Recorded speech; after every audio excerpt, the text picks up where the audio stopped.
Opština Kula vydala saopštenje, že volontere budu pomagati s hraždanom, poklja terva opasnost od širenja koronavirusu. U ruskim keresture organizovane tak, že sekretar mestne zajednici dežura u prostorijah od 7 po 15 hodin i unaprijamuje volonterov na potrebi kotri maju starši ljudze.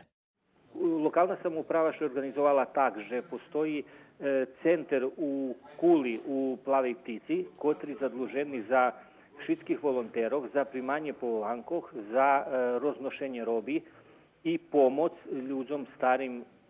Jednostavno še šitska komunikacija unapremjela na Kulu, takže každe kto žada pomognut, abo komu treba pomognut, na telefon 724 177 025, može še tam prijaviti do toho centru, abo navolati na 703 305 do mesnej zajednici u Keresture, ta bude problem prešliđeni.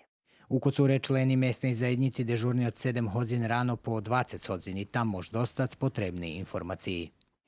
Potrebno nam še javili sami da skelju volonteri, ktorí nam budu pomagati kolo starših ľudí, komu potrebne od nje to su im osnovne i eto co apelujeme i mi za mesenici da ljudi ktorí starši prek 65 roki nie vychod zo svojih obistov.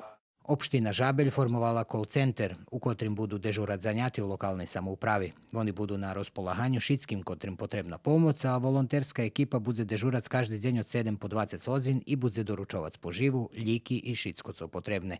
Číslo telefona na kotreše potrebne javic 021 210 22 84. U opštini Šid tiš formovani call center, čije číslo telefona 022 712 122, na kotreše javija zanjati u lokalnej samoupravi i budu na usluhi staršim hraždanom kotrim potrebna pomoć. Aktivnosti u kulturno-prosvjetnim društvu Đura Kiš pretrhnuti.